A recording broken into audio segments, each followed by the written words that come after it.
আউযু বিকা মিন ফিতনাতিল মাসীহিদ দাজ্জাল। বড় দাজ্জাল কিয়ামতের আগ মুহূর্তে যে বের হবে, সেই দাজ্জালের ফিতনা থেকে আল্লাহ আমি আশ্রয় গ্রহণ করি। আর ওই দাজ্জালের, বড় দাজ্জালের আগে প্রতি যুগে ছোট ছোট অনেক দাজ্জাল আছে, ওই সব দাজ্জালের ফিতনা থেকে আল্লাহ আমি আপনার আশ্রয় গ্রহণ করি। ওয়া আউযু বিকা মিনাল মাসামি ওয়াল মাগরামি, আমি আশ্রয় গ্রহণ করি গুনাহ থেকে, আশ্রয় গ্রহণ করি ঋণ থেকে। আমার উপর অন্যের ঋণ, অন্যের হক বাকি আছে, আমি আদায় করতে পারি না, ঋণ আদায় করতে পারি না, হক আদায় করতে পারি না, এমন যেন না হয়। এটা বহুত বড় মুসিবত যে আরেকজনের হক আমার মাথায়, আমি ওটা আদায় করতে পারি নাই, আরেকজনের ঋণ আমার মাথায় আদায় করতে পারি না, এটা অনেক বড় মুসিবত। এটার জন্য আল্লাহর কাছে বলো যে আল্লাহ, আমি গুনাহ থেকেও আপনার আশ্রয় গ্রহণ করি এবং ঋণ থেকে, অন্যের হক থেকে আপনার আশ্রয় গ্রহণ করি। কারো হক যাতে আমার কারণে নষ্ট না হয়,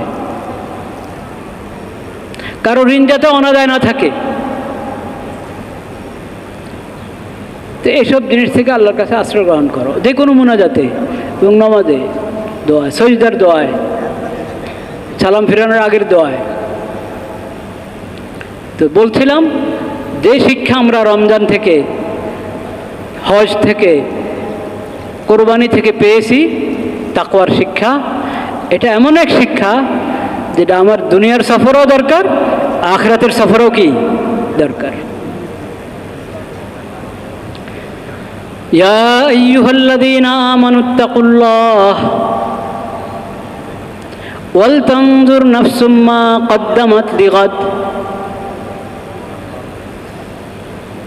আগামীকালের জন্য কি পাঠিয়েছ এখনই ভেবে দেখো। এটাই হলো আসল তাকওয়া, এটাই আসল তাকওয়া। আখিরাতের সফরের কি প্রস্তুতি নিলা?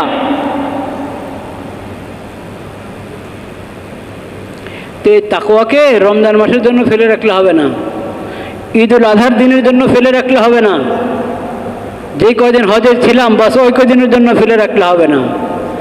এ তাকওয়া সফর সঙ্গী। বলেন তাকওয়া কি? সফর সঙ্গী। ঢাকা থেকে চিটাগাংয়ের সফর করি তখনও তাকওয়া দরকার। আর আমার জন্ম থেকে যে আখিরাতের সফর শুরু হয়েছে, সেই আখিরাতের সফরের জন্য কি দরকার? তাকওয়া দরকার।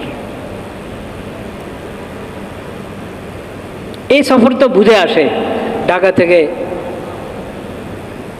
কোনো জায়গায় রওনা হলাম, রংপুর যাচ্ছি, দেশের বাইরে যাচ্ছি, এটা নিজের কাছে মনে হয় সফরে যাচ্ছি না, কিন্তু যে সফরটা আসল সফর ওটা তো চলমান।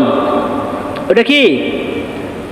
ওয়া ইন্না লাফিদ দুনিয়া কারাকবি সাফিনাতিন, হ্যাঁ, ওয়া ইন্না লাফিদ দুনিয়া কারাকবি সাফিনাতিন নাযুন্নু ওকুফান ওয়া জামানু বিনা ইয়াজরি। এই কবিতা আরবিতে না শুধু, এটা সব ভাষায় কবিতা আছে, সব ভাষায় কবিতা আছে। দুনিয়াতে আমাদের হালাত কি? আমরা কোনো নৌকায় আছি, লঞ্চে আছি, স্টিমারে, জাহাজে আছি। নাযুন্নু ওকুফান, নাযুন্নু ওকুফান ওয়া জামানু বিনা ইয়াজরি। নৌকায় বসে থাকলে মনে হয় নাকি আমরা যাচ্ছি? মনে হয় যাচ্ছি? বসে আছি, নৌকায় বসে আছে।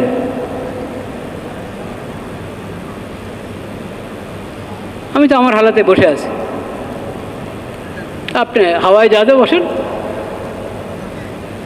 যেখানে বসেন আপনি তো বসে আছেন, আমরা বসে আছি। জামানু বিনা ইয়াজরি। আমি গাড়িতে বসে আছি, আমি ভেবেছি আমি বসে আছি, আসলে তো বসে নাই। দেখেন না 1 ঘন্টা পরে কত চলে গেছেন, কত দূরে চলে গেছেন। এই যে ঈদের ছুটি গেল, এই সময় না সফরের মজা।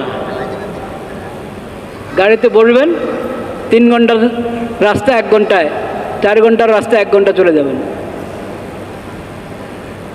আর ঢাকাতে কত ছোট্ট এটা বুঝবেন তো এই ছুটির সময়। ঢাকার এক মাথা থেকে আর মাথা যেতে কতক্ষণ লাগে? কয় মিনিট?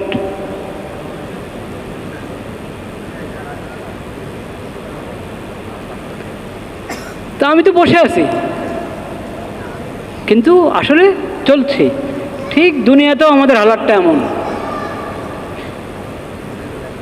আমরা ভাবি না যে আমার আখিরাত ঘনাচ্ছে, আমরা ভাবি হলো আমার বয়স বাড়ছে। আমার বয়স কি বাড়ছে, 5 বছর, 6 বছর, 10, হ্যাঁ, এখন 30, এখন 40, 50 বাড়ছে। বয়স বাড়ছে না কমছে? বাড়ছে যেমন ঠিক, কমছে এ কথাও কি ঠিক। বয়স বাড়ছে এ কথাও ঠিক, বয়স কমছে এ কথাও কি ঠিক। 60 বছর হায়াত নিয়ে আসলে আমার আর কয় বছর বাকি? 70 বছর হায়াত নিয়ে আসা থাকলে যখন আমার বয়স 50, তো আর 20 বছর বাকি, তাহলে 50 বছর কমে গেছে। আমি তো ভেবেছি বয়স বেড়েছে, 50 বছর হয়ে গেছে আমার। 50 বছর হয়ে গেছে কথা ঠিক, কিন্তু 50 বছর কমেছে, এটা এর চেয়ে আরও বেশি ঠিক। আরও বড় বাস্তবতা হলো 50 বছর কি কমে গেছে আমার হায়াতের। তো এই যে সফর আমরা টের পাই না, আখিরাত